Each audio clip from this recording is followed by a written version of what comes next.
Comment faire cet effet? Fais-moi le soleil blanc. Wesh l'équipe, je vais vous apprendre à faire l'effet reverse reverb ou l'effet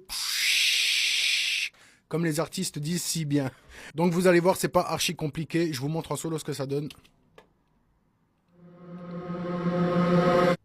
Et je vais vous montrer ma technique, comment moi je fais. Je suppose qu'il y a des techniques beaucoup plus rapides. Si vous avez une technique encore plus rapide, n'hésitez pas à me le dire dans les commentaires, les gars, ça m'intéresse de fou malade. Néanmoins, je vais vous montrer une technique qui fonctionne et qui est assez facile à mettre en place. En tout cas sur Cubase, je pense que sur tous les séquenceurs, ça doit fonctionner à peu près pareil, les gars. Donc on va pas se casser la tête et je vais vous montrer. Donc le concept de la reverse reverb, c'est de prendre un mot ou la syllabe de la phrase qui suit, hein, la reverse. Hein. Donc là, vous avez vu que j'ai fait un cut dans la prod. J'aimerais bien mettre une reverse pour accentuer la transition. Et la prochaine phrase qui suit, c'est celle-ci. Fais-moi le soleil blanc. Donc voilà ce que j'ai fait. J'ai pris le premier mot ou la première syllabe. Je l'ai mis sur une piste que j'ai nommée reverse reverb. Alors j'efface tout ce que j'avais fait. Et je copie-colle. Voilà. Là maintenant, je mets en solo donc ma piste reverse reverb. Et les gars, on va mettre une reverb plutôt ample, d'accord? Parce que nous, ce qu'on veut, c'est prendre la traînée de la reverb. Il faut qu'elle soit très ample. Donc moi, je me suis même pas cassé la tête. J'ai ouvert un Pro Air de chez FabFilter, les gars. J'ai monté le space, donc le decay, hein, si vous voulez. Hein. Je l'ai monté quand même assez haut, 4,9. Là, vous voyez, c'est quand même assez haut hein, pour une reverb. J'aurais pu abuser encore plus, mais bon, c'était pas très utile. Voilà, et ça donne ça. Voilà, vous voyez donc... si vous voulez, le mot est noyé dans la reverb, d'accord? Il n'est pas très perceptible, hein, on ne comprend pas vraiment ce qui se passe et c'est tout le but recherché. Hein.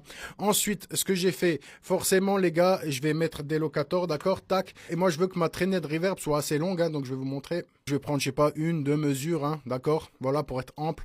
Ensuite, ce que je vais faire un rendu sur place. Sur Cubase, là, si je fais le rendu sur place, ce qui va se passer, c'est qu'il va me donner juste un petit carré comme ça, un petit événement.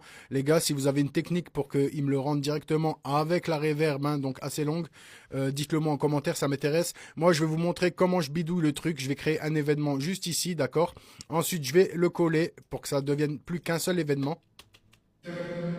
Et ensuite, je vais faire un rendu sur place. Donc, pour faire un rendu sur place, je vais dans Édition, Rendu sur place, Paramètres de rendu, d'accord? Moi, je vais sélectionner Parcours complet du signal parce que je veux conserver la reverb sur mon rendu, d'accord? Ensuite, je fais Rendre. Tac. Donc là, il va m'ouvrir une autre piste. Voilà. Et ça, c'est mon rendu, d'accord? Ok. Ensuite, je sélectionne cet événement. Et ce que je vais faire, je vais dans Audio, Traitement, Inversion. Tout simple. Voilà. Et là, j'ai ma reverse reverb.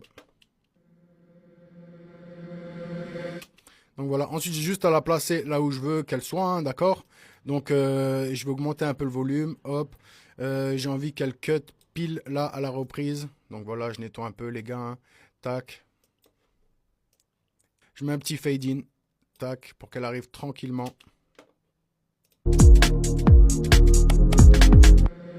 Fais-moi le soleil blanc. Ultra simple.